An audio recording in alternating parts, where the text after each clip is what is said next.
All right, everyone, you've all done a fantastic job on your projects. Thank you. Now, let's get ready for the presentation. We're ready. Quiet hallway. It was a sound no one expected to hear from the top floor of Sterling Industries, a sound that stopped Elias Thorne in his tracks and made his heart hammer against his ribs. It was the sound of quiet, suppressed weeping. Elias stood frozen, his hand hovering over the manila folder he was supposed to deliver, his mind racing with the protocols of workplace etiquette versus the undeniable pull of human empathy. He could have walked away. He could have slipped the folder under the door and pretended he heard nothing. But something in the heaviness of the air, something in the vulnerability of the moment, rooted his feet to the polished floor. Before we reveal what happened next, and the quiet request that changed both of their lives forever, I want to ask you to take a second to hit the like button and subscribe to the channel. Stories like this remind us that behind every title and every closed door, there is a human being struggling with something we cannot see. If you believe in kindness and second chances, make sure you are part of this community, because what Elias discovered in that office was not a secret about business, but a secret about life that would ripple out to touch everyone he loved. Elias Thorne was a man defined by the weight he carried, both literally and figuratively. At 35 years old, he possessed a rugged resilience that showed in the subtle stubble lining his jaw and the tired but determined set of his brown eyes. He wore a navy button-up shirt with the sleeves rolled up to his elbows, a practical choice for a man who spent his days balancing spreadsheets and his evenings balancing 4 children. On his left wrist, visible whenever he reached for his coffee or typed on his keyboard, was a compass rose tattoo, a permanent reminder of the direction he needed to keep even when the path got foggy. He was a single father, a title that came with endless logistics and very little sleep. His life revolved around the 4 girls who waited for him at home, or on days like today, waited for him in the break room of the very building where he worked as a senior analyst. The 3 oldest were identical triplets, 8 years old with bright blonde braids and piercing blue eyes, usually dressed in matching light blue dresses that made them look like a synchronized team. The youngest was 7, a spirited girl with brown hair pulled back in a ponytail and a favorite purple t-shirt that she refused to take off even for special occasions. They were his world, but they were also the reason he constantly worried about his standing at work. In the corporate environment of Sterling Industries, personal life was supposed to stay at home. Elias had worked hard to keep his 2 worlds separate, fearing that knowing the extent of his responsibilities might make him seem less committed to the company. The day had started with chaos, the kind of chaos only a single parent understands. The babysitter had called in sick at the last minute, leaving Elias with no coverage for the children after school. With no family nearby and no money for emergency care, he had made the difficult decision to bring them to the office for a few hours until he could finish a critical report. He had tucked them away in the employee break room with tablets and snacks, instructing them to stay quiet and out of sight. He told them it was a game, a secret mission where they had to remain invisible until Dad came to retrieve them. The triplets, Lily, Rose, and Daisy, took the mission seriously, sitting cross-legged on the floor with their blonde braids swaying as they whispered to each other.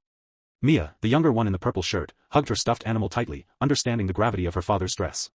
Elias had smoothed his navy shirt, checked his compass tattoo as if it were a lucky charm, and headed to the executive wing to submit the final project to the CEO, Victoria Sterling. Victoria Sterling was a name spoken in hushed tones throughout the building.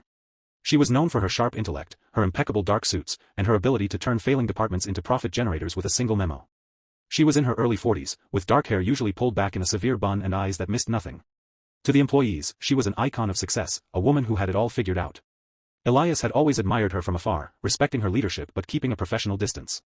He never imagined that behind the glass walls of her corner office, she might be fighting a battle just as difficult as his own. As he approached her door, the hallway was empty, the hum of the air conditioning the only sound accompanying his footsteps. He raised his hand to knock, but the sound from inside stopped him. It wasn't angry shouting or a heated phone call. It was soft, broken sobbing. It was the sound of someone who had held it together for too long and finally reached their limit. Elias stood there for a long moment, conflict warring within him. Company policy stated that interruptions were not tolerated without an appointment. Common decency stated that a person crying alone should be given privacy. But Elias knew what it felt like to be alone with a burden too heavy to carry. He thought of his daughters in the break room, relying on him to be strong so they could feel safe. He thought of the times he had cried in his car after dropping them off at school, wiping his eyes before walking into the building so no one would see. That shared experience of hidden struggle gave him the courage to act. He knocked gently, not waiting for a response before pushing the door open just enough to step inside. The office was vast, filled with modern furniture and views of the city skyline, but in that moment, it felt small and intimate. Victoria was standing by the window, her back to the door, her shoulders shaking slightly. She heard him enter and quickly wiped her face, turning around with a mask of composure that didn't quite reach her eyes. "I need you to stay with me until the end of this story," because the request she made next was not what anyone expected. It wasn't about money, and it wasn't about power. It was about something much simpler and much more profound. Victoria cleared her throat, her voice steady despite the redness around her eyes. She apologized for the interruption, claiming it was allergies or stress, the standard excuses people give to protect their dignity. But Elias didn't buy it, and he didn't pretend to. He set the folder down on the desk and spoke softly, telling her that he knew what it was like to carry the weight of the world when everyone expects you to be invincible. He didn't mention his children yet, he just spoke as one human to another. He told her that sometimes the bravest thing you can do is let someone see that you are hurting. Victoria looked at him, really looked at him, for the first time. She saw the rolled sleeves of his navy shirt, the compass tattoo on his wrist, and the genuine concern in his brown eyes. She saw that he was not judging her, he was offering her a moment of grace. Victoria walked around the desk and sat down, gesturing for Elias to take the chair opposite her. She took a deep breath and decided to trust him. She explained that today was the anniversary of her mother's passing, the person who had been her anchor throughout her rise to the top.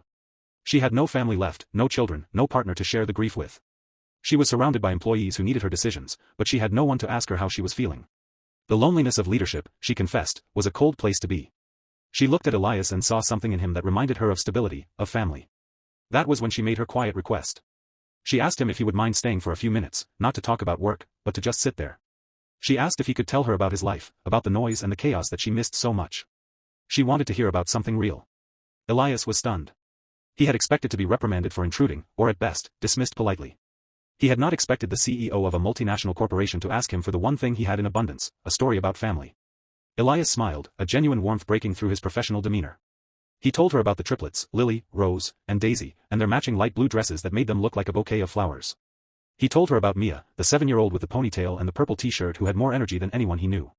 He described the morning routine, the lost shoes, the breakfast negotiations, and the bedtime stories. As he spoke, he saw the tension leave Victoria's shoulders. She listened intently, her eyes lighting up as he described the girl's antics. For the first time all day, she looked peaceful. Elias realized that in trying to hide his family from work to protect his job, he had been hiding the very thing that made him strong. His children were not a liability, they were his motivation. Victoria listened to the description of the girls and something shifted in her expression. She asked if they were nearby, and Elias admitted they were waiting in the break room. Victoria stood up suddenly, a decision made in her heart. She told Elias that she wanted to meet them. This was the moment that could have gone wrong. Bringing children into the executive office was against protocol. But Victoria was the CEO, and today, she was also just a woman who needed to feel connected to life again. They walked down the hallway together, Elias feeling a mix of anxiety and pride. When they entered the break room, the 4 girls looked up from their tablets. The triplets stood up in unison, their blonde braids bouncing, their blue eyes wide with curiosity. Mia hid slightly behind Elias's leg, peeking out from her purple shirt. Victoria knelt down so she was at their eye level, dropping the CEO persona entirely. She introduced herself not as the boss, but as a friend of their dad. The girls, sensing her kindness, warmed up quickly. The triplets showed her their drawings, colorful pictures of their family and a house with a big garden. Mia shyly offered Victoria her stuffed animal, a gesture of trust that brought tears to Victoria's eyes again, but this time they were tears of joy. For the next hour, the executive floor transformed. The sterile environment was filled with the sound of children's laughter. Victoria played a game of pretend with the triplets, using sticky notes as pretend money for a store they set up on the conference table. She helped Mia braid a ribbon into her hair. Elias watched from the side, his hand resting on his compass tattoo, feeling a sense of relief he hadn't known in years. He realized that he didn't have to choose between being a good father and a good employee. Victoria saw how attentive he was with them, how he managed their energy with patience rather than frustration. She saw the leadership skills he used at home, the negotiation, the empathy, the calm under pressure. She realized that the qualities that made him a great dad were the same qualities that made him valuable to the company. When it was time for them to leave, Victoria walked them to the elevator. She thanked Elias, not for the report, but for the reminder that life happens outside of spreadsheets. Before they parted ways, Victoria made another request. She asked Elias to come to her office first thing Monday morning. Elias worried he was in trouble, but Victoria assured him it was good news. Over the weekend, Elias worried. He wondered if he had crossed a line, if the moment of vulnerability would be regretted once the business week began. He dressed carefully on Monday, wearing his navy shirt again, feeling the familiar comfort of the fabric. He walked to the corner office, his heart beating fast. When he entered, Victoria was standing there, looking refreshed and confident. She told him that she had been thinking about their conversation. She told him that the company had been struggling with employee retention and morale, and she realized they had been pushing people too hard, forcing them to hide their humanity. She announced that she was implementing a new policy, one that Elias had inspired. It was a flexible family support initiative, allowing parents to have emergency care options and flexible hours without fear of judgment. And she wanted Elias to lead the committee that would roll it out. The shock on Elias's face was evident. He had walked in expecting to be fired for bringing children to work, and instead, he was being promoted to a role where he could help others in his situation. Victoria explained that his ability to balance his life was exactly the kind of leadership they needed. She told him that his compass tattoo was a perfect symbol for the direction she wanted the company to take. They shook hands, but it felt like more than a business agreement. It was a partnership built on mutual respect and shared vulnerability. Elias left the office feeling lighter than he had in years. He picked up his daughters from school that day with a smile that reached his eyes. He told them that things were going to be okay, that Dad was doing good work. The triplets cheered, and Mia hugged his leg, knowing instinctively that the stress that had been hanging over the house was lifting. The story of what happened in that office spread quietly through the company. It wasn't a scandal, it was a legend. Employees began to feel safer bringing their whole selves to work. The culture shifted from one of fear to one of understanding. Victoria found herself looking forward to Mondays, not just for the business updates, but for the check-ins with Elias and occasionally seeing the girls when they had nowhere else to go. She even started volunteering at the school the children attended, finding a way to fill the void of family with community. She learned that success wasn't about how much money you made, but about how many lives you touched. Elias learned that hiding his struggles didn't make him stronger, sharing them made him connected. The compass on his wrist no longer just pointed north, it pointed toward a future where work and life could coexist without conflict. There is a powerful lesson in this story for all of us. We often walk past closed doors, assuming we know what is happening inside.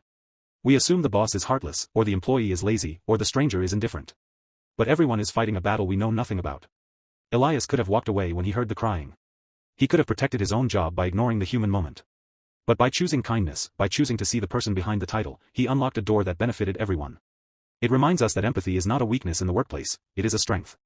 It builds bridges where walls used to stand. If this story touched your heart, please take a moment to like this video and share it with someone who might need to hear it. There are people in your life right now who might be standing outside a closed door, wondering if anyone cares. Be the person who knocks. Be the person who listens. As the weeks turned into months, the changes at Sterling Industries became undeniable. Productivity went up, not because people were working longer hours, but because they were working with more purpose. They felt valued as humans, not just as resources. Victoria and Elias developed a professional friendship that was rooted in that initial moment of honesty. They would sometimes share coffee in the mornings, talking about everything from market trends to the latest drawings the girls had made. Victoria kept a picture of the 4 girls on her desk, next to the company logo. It was a reminder of what mattered most. Elias kept working hard, but he no longer felt the need to hide the compass on his wrist or the fact that he had to leave early for a school play. He walked with his head high, knowing that his value was not diminished by his responsibilities, but enhanced by them. One evening, late in the autumn, Elias was working late to finish a proposal. Victoria walked by and saw his light on. She came in and asked if he needed help. They worked side by side for an hour, not as CEO and employee, but as colleagues solving a problem. When they finished, Victoria looked at him and said that she was grateful for that day he walked into her office. She said he had saved her from herself. Elias shook his head and told her that she had saved him too, by showing him that he didn't have to choose between being a father and being a professional. They stood there in the quiet office, the city lights twinkling outside the windows, neutral and clear against the night sky. It was a moment of peace, earned through honesty and courage.